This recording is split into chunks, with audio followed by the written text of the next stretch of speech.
Olá, eu sou o Henrique Munari, estudante de agronomia da UF, campus Monte Carmelo. Hoje irei apresentar um trabalho referente à matéria de economia rural. Irei falar sobre os processos tecnológicos e econômicos da cultura do café.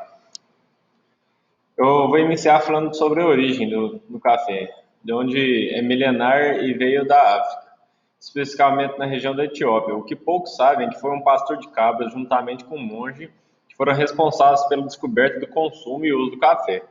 Porém, antigamente o café era utilizado apenas cru, e somente lá na Pérsia que foi torrado e utilizado como bebida pela primeira vez. O café teve várias dificuldades de disseminação. Uma das principais razões foi as razões religiosas. Porém, depois, os europeus foram responsáveis pela disseminação do café no globo, principalmente os holandeses, onde os que tinham a maior frota de navios e comandavam o comércio na época. O café foi introduzido no Brasil em 1727 pelo sargento Francisco de Melo Paleta, onde buscou a primeira muda na Guiana Francesa e foi plantada no norte do país, onde posteriormente foi plantada no Nordeste e no começo do século XIX foi levado ao Sudeste, onde o café brasileiro virou potência mundial e o café foi o produto mais importante do Brasil, sendo responsável por 80% das exportações mundiais no início do século XX. Agora irei falar um pouco sobre a morfologia e fisiologia do café, que é uma espécie de dicotiledônia pertencente à família rubácea.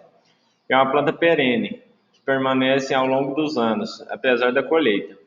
O cafeeiro é um arbusto de crescimento contínuo com dimorfismo de ramos, ou seja, as gemas se transformam em caules e também em hastes e troncos, que atinge de 2 a 4 metros de altura. A raiz principal do cafeiro é pivotante, que chega de 30 a 50 centímetros abaixo do solo e é amplamente ramificada na camada superior do solo. Agora eu irei falar um pouco sobre aspectos gerais sobre a cultura do café. A cereja do café que é a matéria-prima, que eu acho que o mundo já sabe. E existem dois tipos de café, existem dois principais tipos de café, que é o café arábica e o café robusta, que é também conhecido como café conilon. A arábica é considerado de maior qualidade, possui aromas, sabores mais intensos e complexos, tendo a maior aceitação no mercado internacional. E já a espécie Conilon é mais encorpada e rica em cafeína, tendo um valor mais em conta. Agora eu irei falar sobre um pouco dos benefícios do café. O café acelera o metabolismo, então queima calorias, fortalece a memória, garante mais atenção, fortalece o coração, diminui diabetes e alivia os sintomas do mal de Parkinson e também protege contra o Alzheimer. Agora irei falar um pouco sobre a geografia do café. O café cresce melhor numa área conhecida como cinturão de grãos, que é uma faixa entre o Trópico de Câncer e o Trópico de Capricórnio, como mostra nessa imagem abaixo. O solo, o clima e a altitude têm muita influência sobre a qualidade e produtividade do grão de café.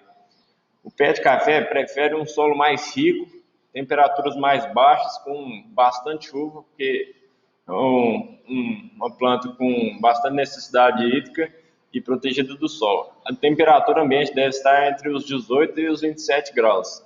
A altitude pode variar entre os 400 e os 2.000 metros, sendo que quanto maior a altitude, melhor para a produção e qualidade do café. Agora irei falar um pouco sobre a produção do café, tanto nacional e mundial, sendo que no ano 1920 foi estimada entre mais ou menos 170 milhões de sacos de café de 60 quilos, número que deu uma caída em relação à safra anterior, porém o café anda só progredindo e aumentando a produtividade ao redor dos anos, tirando essa exceção. Agora irei mostrar um pouco sobre os rankings de produção mundial e nacional de café. Do lado esquerdo é o ranking mundial de produção de café 2019-20, sendo que o Brasil está em primeiro lugar disparado, seguido do Vietnã, Colômbia, Indonésia e Etiópia. Do lado direito mostra o ranking nacional de produção de café 2020, onde Minas Gerais é disparado de produção de café, seguido do Espírito Santo, São Paulo, Bahia, Rondônia e Paraná. Agora irei falar sobre um pouco da exportação do café brasileiro. sendo que a principal forma de exportação do café é em grãos. E a exportação do café chegou a 40,6 milhões de sacos de café, sendo considerado o recorde histórico das exportações do produto, tanto do café verde, solúvel, torrado e moído. Aqui tem um gráfico mostrando os principais destinos das exportações do café brasileiro, sendo que os Estados Unidos é o primeiro país de destino do café brasileiro, seguindo a Alemanha, Itália, Japão e Bélgica.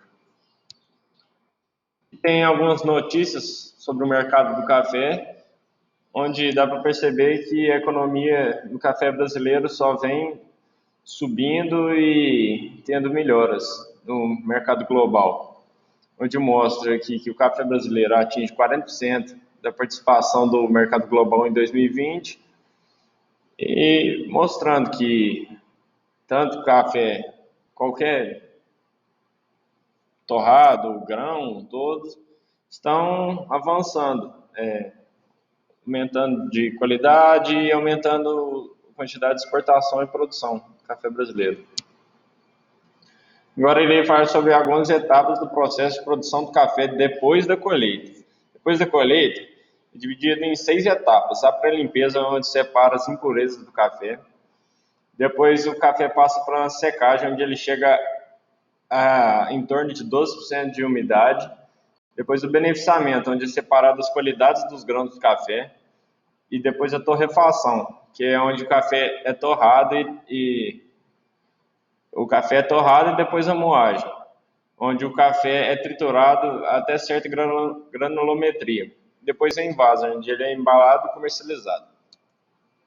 Agora irei falar sobre alguns desafios ao longo do tempo que o café sofreu. Como a seca, como eu disse antes, o café é uma planta com bastante necessidade hídrica, o tanto que a maioria do café, hoje em dia, as maiores qualidades são cafés irrigados.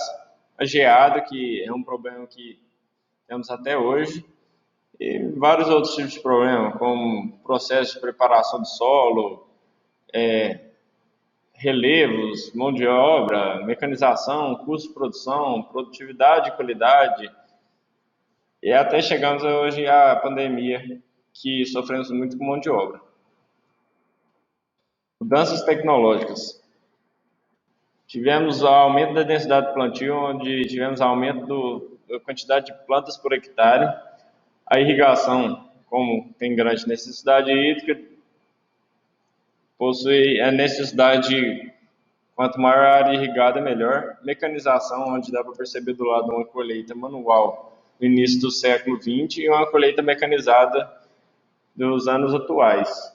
Dá para perceber a grande diferença. Aumento de produtividade, desenvolvimento de novas variedades, com intuito de resistência a pragas, aumento de produtividade também, melhor manejo, sustentabilidade e melhoria das práticas do manejo do café.